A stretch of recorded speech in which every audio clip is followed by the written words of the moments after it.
11월 둘째 주 리프레임 사이트 경제분야입니다. 먼저 국내에서는 한국은행의 금리 인하 결정이 불투명해졌다는 이슈가 있었고요. 국제에서는 비트코인이 역대 최고가를 돌파했다는 이슈가 있었습니다. 먼저 국내를 살펴보면 미국 연방준비제도가 이번에 금리를 추가로 0.25%포인트 인하했는데, 이로 인해서 한국은행이 다가오는 11월 28일에 추가로 금리를 낮추게 될 것인가에 대해 이목이 집중되고 있습니다. 현재 우리나라 물가가 1%대로 안정이 되고 3분기 경제 성장률이 0.1%에 그쳤다는 충격 등이 계속되는 금리 인하를 가져오지 않을까 예상하고 있긴 한데, 최근에 원달러 환율이 1,400원대를 찍었고 트럼프 대통령이 재선되면서 연방준비제도의 금리 인하 속도가 더뎌질 수 있다는 관측도 있어서 한국은행의 고민이 깊어질 전망이라고 합니다. 미국 연방준비제도는 11월 6일에서 7일에 열린 연방공개시장위원회 정례회의에서 기준금리 목표 범위를 0.25%포인트 낮췄는데, 지난 9월에 0.5%포인트 인하로 통화정책 전환에 나선 뒤에 두 차례 연속으로 금리를 하향 조정한 것이래요.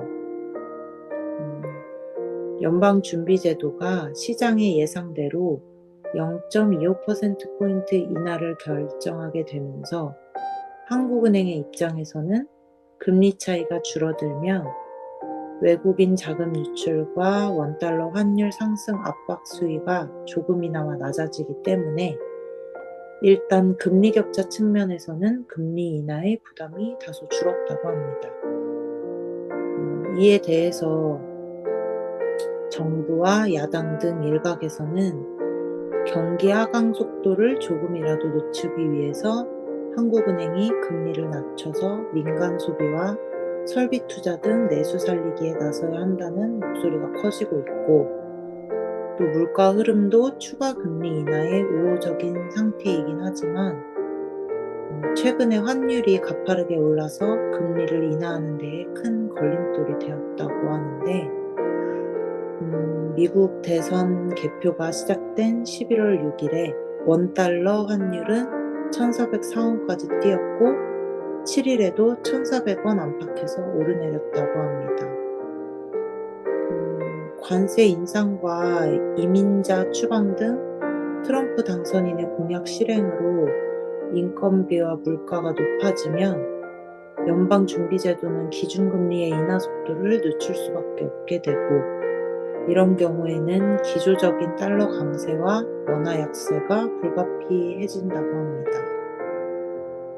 이런 상황에 대해서 경제부총리를 겸하고 있는 기획재정부 장관은 최근에 미국 대선의 영향으로 환율이 상승하는 등 변동성이 확대되기는 했으나 단기 금리는 비교적 안정적인 모습이라면서 당분간 24시간 합동 점검 체계를 금융시장과 외환시장까지 확대 개편하고 상황별 대응 계획에 따라 알맞은 시기에 대응하겠다고 하면서 국내 시장의 불안을 잠재우려는 듯한 모습을 보였습니다.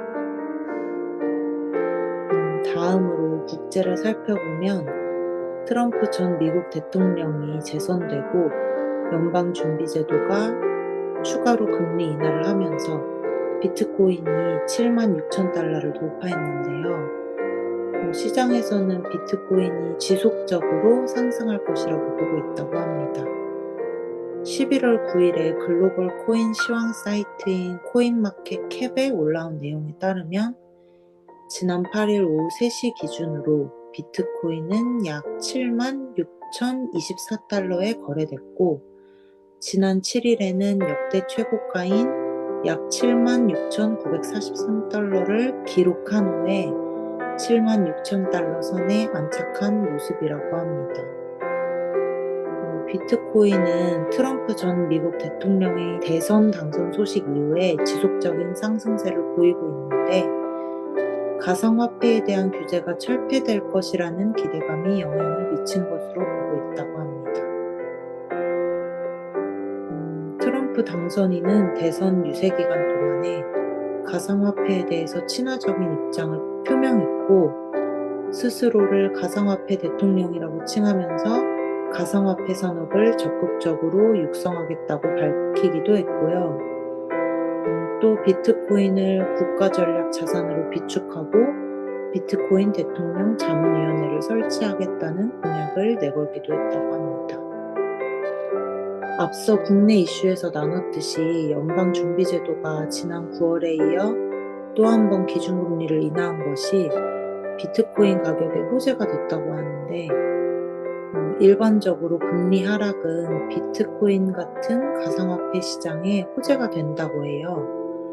이게 변동성이 큰 위험 자산에 대한 투심을 상승시키기 때문이라고 하는데, 이런 상황에 대해서 코인쉐어 리서치 책임자는 트럼프가 당선되면서 최근에 비트코인 현물 상장 지수 펀드에 자금이 몰려들고 있다면서 비트코인이 10만 달러를 돌파할 것이라고 예상했고, 가상자산 분석가는 최근에 대선 영향 등을 고려해 볼 때 올해 비트코인 가격이 25만 달러에 도달할 수 있다면서 향후 6개월 내에는 경기 침체가 발생하게 되고, 이런 상황은 비트코인을 더욱 상승하게 할 것이고 내년 2월 25일까지는 30만 달러까지도 도달할 가능성이 있다고 했다고 합니다.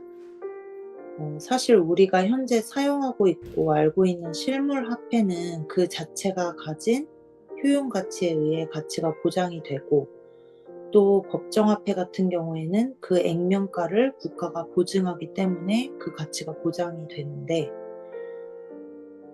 그 어디에도 해당이 되지 않는 이 비트코인은 그런 가치 보장이 전혀 안 되고, 또 그 가치가 순전히 시장 참여자들의 선택에만 달려 있어서 이러한 점이 모든 가상화폐의 문제점인데다가, 또 실제 화폐보다 추적이 어려워서 마약 거래나 밀수 같은 범죄 조직에 활용하는 사례가 많기 때문에 투명성에도 문제가 있다 보니까 개인적으로는 이러한 가상화폐 산업을 육성시키겠다고 하는 부분이 좀 잘 이해가 되지 않고, 이로 인해서 여러 문제점이 발생하지 않을까 하는 우려가 되기도 합니다.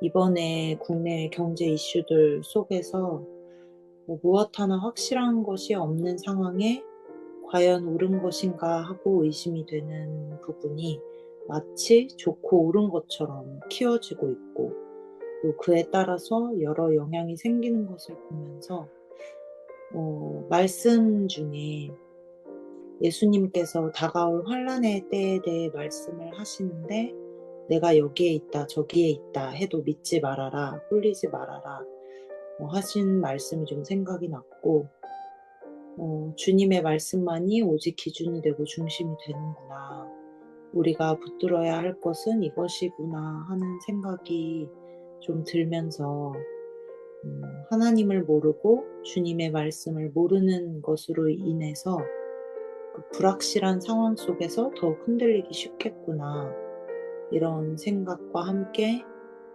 하나님을 모르는 이들이 하나님을 알게 되기를 소망하는 마음까지 같이 좀 생겼던 것 같아요. 그래서 제가 가져온 말씀은 마가복음 13장 19절에서 23절 말씀입니다. 그날에 환란이 닥칠 것인데 그런 환란은 하나님께서 세상을 창조하신 이래로 지금까지 없었고 앞으로도 없을 것이다. 주님께서 그날들을 줄여주지 않으셨다면 구원받을 사람이 하나도 없을 것이다. 그러나 주님께서는 주님이 뽑으신 선택받은 사람들을 위하여 그날들을 줄여주셨다. 그때에 누가 너희에게 보아라 그리스도가 여기에 있다, 보아라 그리스도가 저기에 있다 하더라도 믿지 말아라. 거짓 그리스도들과 거짓 예언자들이 일어나 표징들과 기적들을 행하여 보여서 할 수만 있으면 선택받은 사람들을 홀리라 할 것이다. 그러므로 너희는 조심하여라. 내가 이 모든 일을 너희에게 미리 말하여 둔다. 아멘. 이 말씀을 붙들고 기도하고 싶은 것은 이 땅과 세계의 경제 흐름 속에서 불확실한 상황 가운데 여러 어려움과 고민이 있음을 봅니다. 그 어느 것 하나 확실하지 않은 가운데 오직 주님과 주님의 말씀만이 확실하고 명확한 것임을 깨닫습니다. 모든 것의 기초 되시며 진리이신 주님께 온 세계의 경제 상황을 올려드리오니 주여 붙들어 주소서. 그리스도가 여기 있다 저기 있다 하는 말에 흔들리지 않고 오직 주님의 말씀을 붙들고 나아가라 하신 것처럼 불확실한 경제 상황 속에서도 주님을 의지하며 나아가는 온 세계의 위정자들과 책임자들이 되기를 소망합니다. 주님 없이 살아가는 이들을 불쌍히 여겨주셔서 주님의 길로 인도하여 주소서. 국내의 경제를 돌보는 자들에게 지혜를 더하여 주셔서 현재 국내외 상황을 좀 더 명확히 알 수 있게 하시고 국내 상황에 맞는 방법을 찾게 하소서. 많은 말들에 흔들리지 않고 현 상황에 맞는 방향으로 나아갈 수 있도록 인도하여 주소서. 한 나라의 지도자가 바뀜으로 인해 그 나라의 경제 흐름이 바뀌고 위험 요소가 큰 부분의 가치가 올라가는 것을 봅니다.